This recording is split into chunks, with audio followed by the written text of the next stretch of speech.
We have discussed yesterday. Back of forearm. Supra.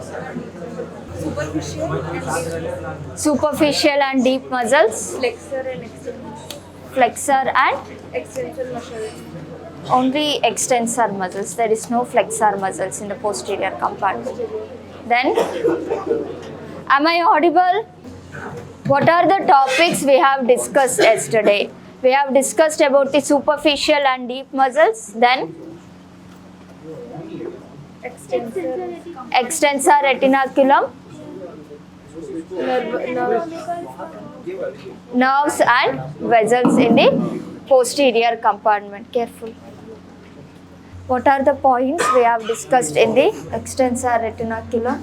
How many compartments are there in extensor retinaculum? 6 compartments. Which one is the important? Fourth compartment. It is the largest compartment among the 6 compartments. And what are the structures we can see in the fourth compartment? We can see the tendons of Extensor Digitorum and Extensor Indicis, followed by.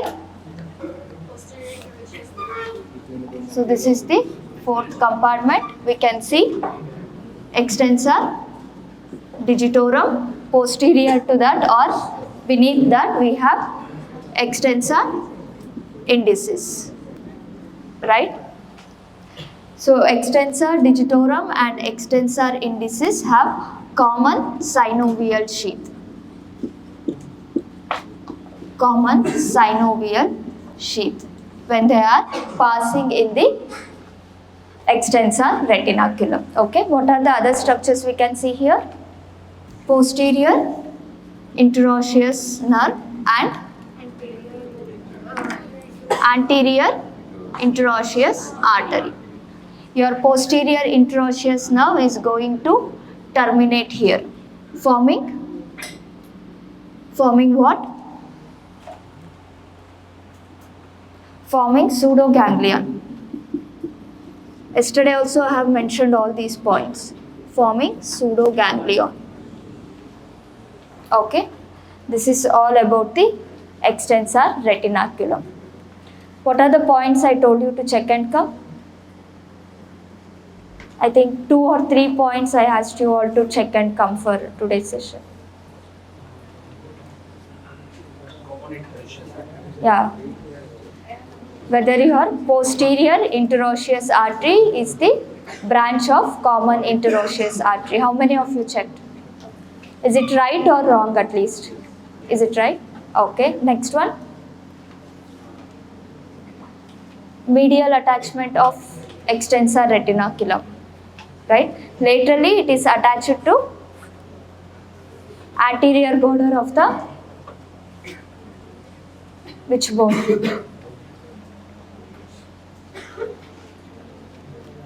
Extensor retinaculum have medial attachment and lateral attachment, right? Laterally it is attached to which bone is there on the lateral side? Radius bone. So it is attached to the anterior sharp border of the radius bone. Medially it is attached to ulna, okay. But in many textbooks they haven't mentioned the ulna, but only in the I think new edition textbook they have mentioned ulna. I think styloid process of the ulna, something like that they have mentioned. What about the other 2 bones? It is carpal bones. I told you how to check and come. What are those bones? Pisiform, sure. Okay, and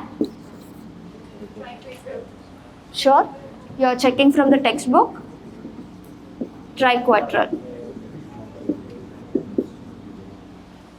So these are the medial attachments of extensor retinaculum. Okay, the last one topic is anatomical snuff box. Anatomical snuff box. So what do you mean by anatomical snuff box? Triangular depression at the lateral side of the wrist. Okay, it is the triangular depression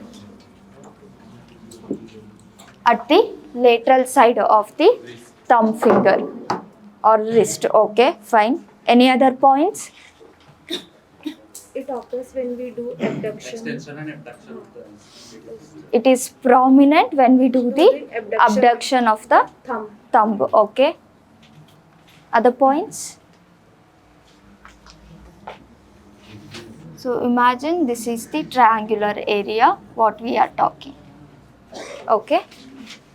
This is the triangular depression we can see on the lateral side of the thumb finger. If you extend your thumb completely, this area will become more prominent. The depression will become more prominent. Okay. So the triangle has borders, right? Borders and contents. What are the borders we can see here? This is the lateral side and this is the medial side. On the lateral side we have abductor pollicis longus and extensor pollicis brevis. extensor pollicis brevis.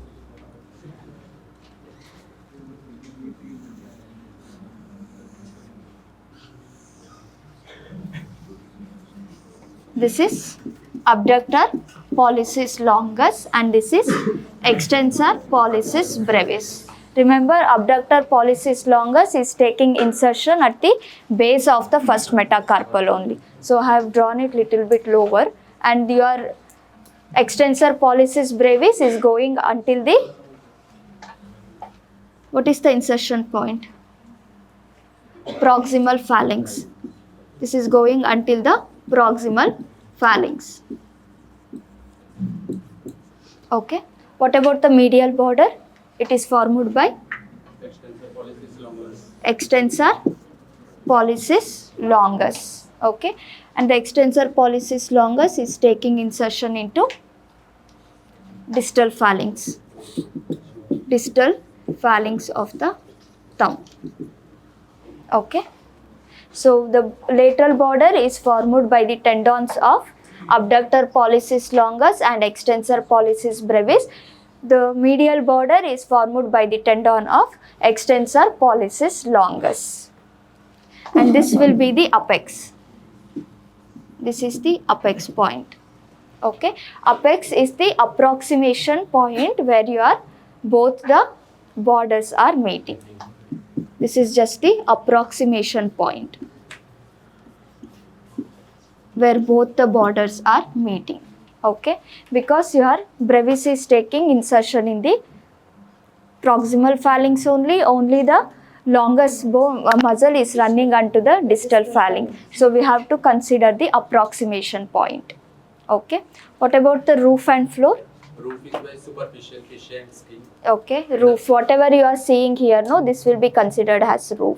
Okay, so the roof is formed by skin followed by superficial fascia and deep fascia.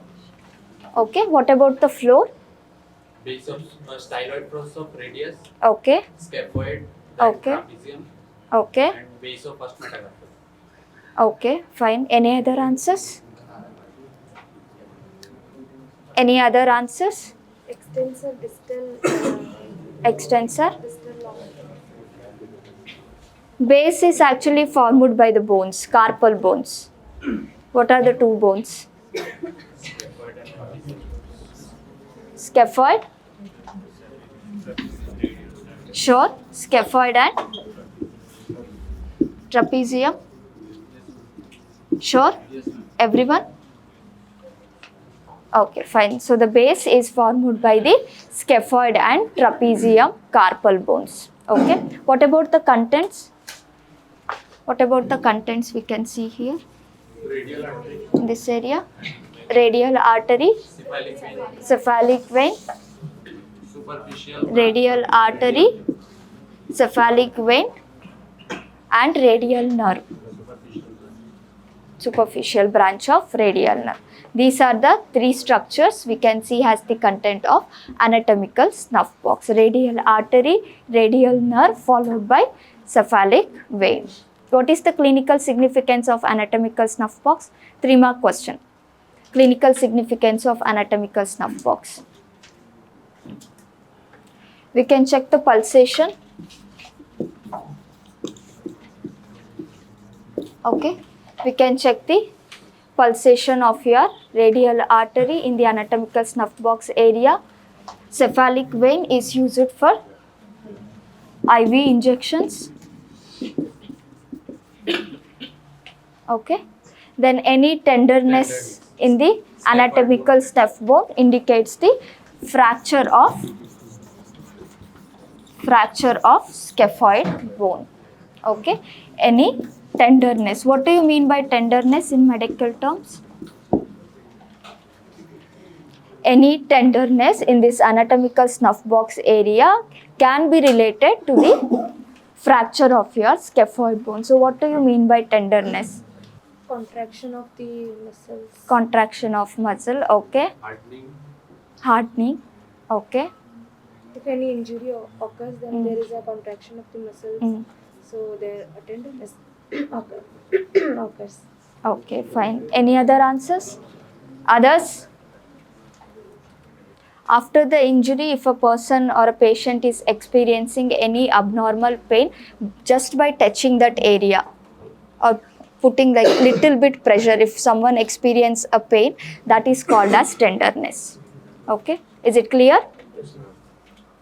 So after any injury or after falling down, any part of our body, if a person touch it and if they feel any pain, that will be considered as the abnormal pain or tenderness. Okay, so these are the 3 clinical significance of the first, second, third anatomical snuff box. This is all about the back of forearm, which is important for your, whatever the points I have discussed, whether it is in previous week or this week, it is important for your viva and dissection. Theory, again they are going to take the lecture classes. They are going to discuss everything in detail. Okay, whatever the basics required for viva and whatever you have to observe in the cadaver, that much I have explained. Any doubts? Any doubts? If you have any doubts, you can raise your hand.